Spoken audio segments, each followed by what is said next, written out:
Hello and welcome. I'm Andrew O'Hare, executive editor of Salon, coming to you from Salon's studios in New York. Joining me by video is our senior political correspondent, Amanda Marcotte. Hey, Amanda. Hey, Andrew. I'm going to talk briefly about what was most surprising about this week, when we had 3 really busy days of testimony. And to some extent, the fact that all of this fits together so well, and that even the witnesses that Republicans thought would somewhat favor their account of events generally, and I would say unanimously, wound up undercutting them. To me, exposing the fact that this was not only a really blatant criminal conspiracy, but a remarkably clumsy one, that they made no successful effort to conceal it, even from people they thought might be somewhat sympathetic, including political appointees in the Trump administration. What did you see this week that was surprising? I think I was genuinely surprised at the fact that Sondland opened up his Rolodex and just dumped it out. Gordon Sondland, EU ambassador, named names and showed the extent to which this was a conspiracy throughout the administration. He implicated Mike Pompeo, the Secretary of State, Acting Chief of Staff Mick Mulvaney, Vice President Mike Pence, Energy Secretary Rick Perry, who was already kind of implicated. But I think what I was most surprised by was how, like you said, it wasn't really a secret.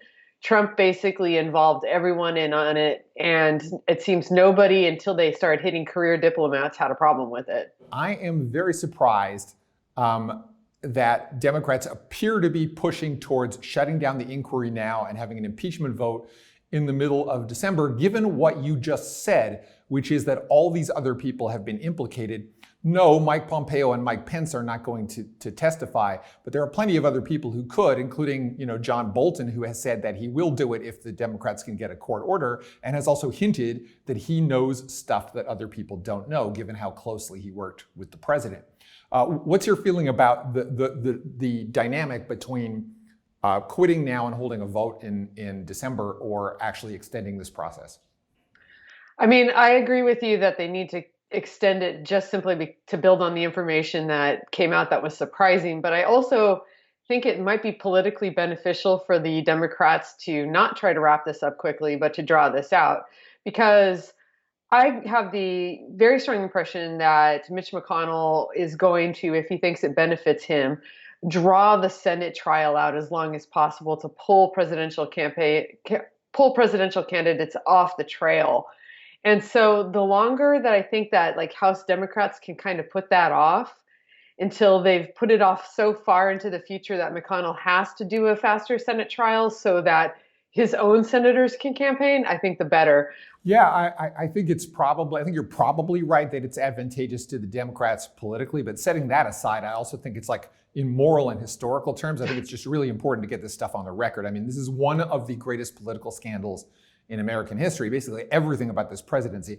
And I don't see why they want to rush through what everyone presumes will happen, which is that he is impeached in the House and then acquitted in a Senate trial. And I'll add that if they keep digging, they might actually get their hands on that server and find out what they've been doing in terms of foreign policy in other countries, which has barely been touched. Right. I mean, this opens up the possibility that there were all kinds of other, plots, perhaps slightly more adeptly managed, that we haven't been able to see yet. The suggestion, I wouldn't call it a suggestion, the implication that the Ukraine thing is also closely tied to the collusion with the Russians during 2016, and whatever Donald Trump's mysterious connections to Vladimir Putin and the Russian oligarchy are actually about. That stuff would appear to be connected, indirectly or directly. We're not quite sure. Any final thoughts from you about where this is going? Well, I mean, I think it's all very clear that the Republicans are still going to exonerate. They showed no desire to move anywhere towards admitting that Trump is guilty. However, the fact that Trump is so obviously guilty that when they fail to convict him is going to be a massive miscarriage of justice. I think that's going to be clear, and would be even more clear if Democrats sort of drew this out a little bit more.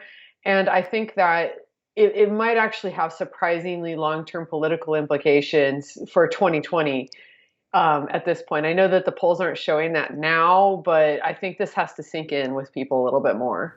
I think that's probably right for 2020 and arguably beyond. I think the Republican Party and the conservative movement more generally, if they weren't tarnished already, is really tarnished by this presidency and their decision to defend somebody who, for all kinds of reasons, moral, political, ethical, just in terms of coherent ideology, there's 50 reasons they should have thrown this guy out of the boat, and they haven't done so. Well, listen, Amanda, I don't know if this process has been a pleasure, but it's been great to talk to you, and we'll see where this goes from here. Thanks so much.